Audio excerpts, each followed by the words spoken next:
The storyteller who walked into the dark. Closing benediction.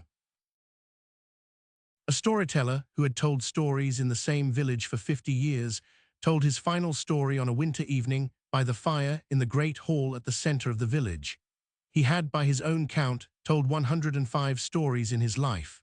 Some had been short, some had been long, some had been told only once, some had been told many times in slightly different versions, depending on the audience and the year and the weather and the listener's age.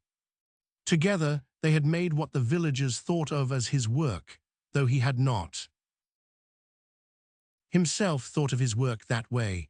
He had only told the stories that had come to him when they had come, in the order they had come. On the winter evening in question, the village had asked him for one more. They had said, "Storyteller, you have told us 105. We have heard them all. The first 105 were good. We would like one more." He had been very old that winter. He had been 90. He had thought for some months that he would not tell another story. He had thought he had said what he had to say. But the village had asked. He had agreed. He sat by the fire in the great hall. The hall was crowded. Children sat in front. Adults sat behind. The oldest of the village sat at the back on benches with blankets across their knees. The hall was dark, lit only by the fire and by a single lamp on the table beside the storyteller's chair. He drank from a cup of water. He looked at the fire for a long time. He looked finally at the listeners. He said, "I have told you 105 stories. They were each of them an attempt. They were each in some way the same story told in a different shape. The shape was what each story needed to be in order to reach you in the year it reached you. The shape changed. The story underneath did not change. You have been hearing the same story in different shapes for 50 years. The listeners were quiet. "Tonight," he said, "you have asked me for the 106th. I do not in the ordinary sense have one. The 105 were not, as you may have thought, 105 stories. They were one story repeated. Repetition is what stories do. The deep story repeats. It is the same story in different shapes, in every generation, in every village, in every fire."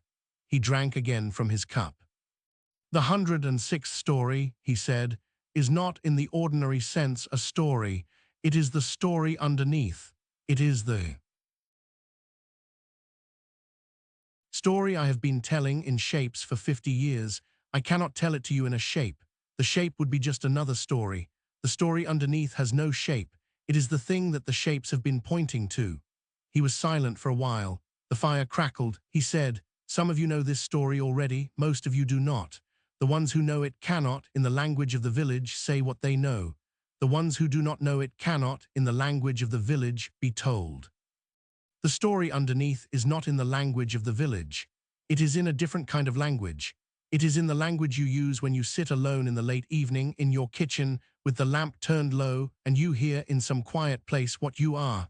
The hearing is the story. The story is not, in fact, words. The words are the carriers. The story is what is carried." He stood up. He did not, the listeners noted, look at the fire. He did not look at them. He looked at the door of the hall, which was open at the end of the long room, and beyond it the winter night. "The 106th story," he said, "is the one in which there is no storyteller and no listener and no fire. There is only the telling. The telling has been going on since before the village. The telling will go on after the village. We, you and I and this fire and this hall and the bread you have brought to share, we are the temporary shape of the telling. The telling does not need us. We need the telling. We need it because we have been, all of us, made out of it. The bread is the telling. The fire is the telling. The hall is the telling. The 105 stories were the telling trying to make itself audible to you. The 106th story is the telling no longer trying. The telling simply telling." The listeners did not speak. The storyteller walked slowly across the hall. He walked toward the open door.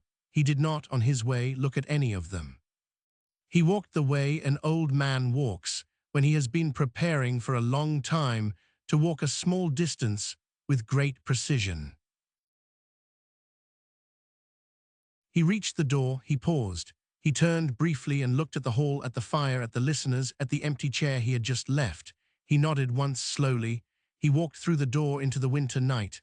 The villagers, after some moments, stood up. Some went to the door. They looked out. They did not see him. The road outside the hall was empty. The snow on the road had not been disturbed. He had not, however, walked away. He had only walked into the dark. The villagers came back inside. They sat down again. They looked at the empty chair. They looked at the fire. The fire continued. It had not, in his leaving, gone out. They sat with the fire for a long time. No one said anything. After some hours, the youngest of the listeners, a small girl who was 6 years old and who had attended every one of his stories her parents had brought her to, stood up. She walked over to the empty chair. She climbed into it. She faced the fire. She was very small. The chair was too big for her. She did not seem to mind. She did not speak. She did not, the listeners noticed, do anything in particular. She only sat in the empty chair, watching the fire, in the place where the storyteller had sat for 50 years. The villagers, after some time, understood. The 106th story was being told. It was being told by the fire, and by the small girl in the chair, and by the listeners sitting in the dark hall, and by the snow outside that had not been disturbed, and by the absence of the storyteller in the chair, and by the presence of the new storyteller in the same chair, who was not yet 7 and who did not yet know any stories, but who would. The 106th story would, in fact, go on for the rest of the village's existence. It is going on now. It has no shape, it needs none. It is the telling itself, the form of which is the world.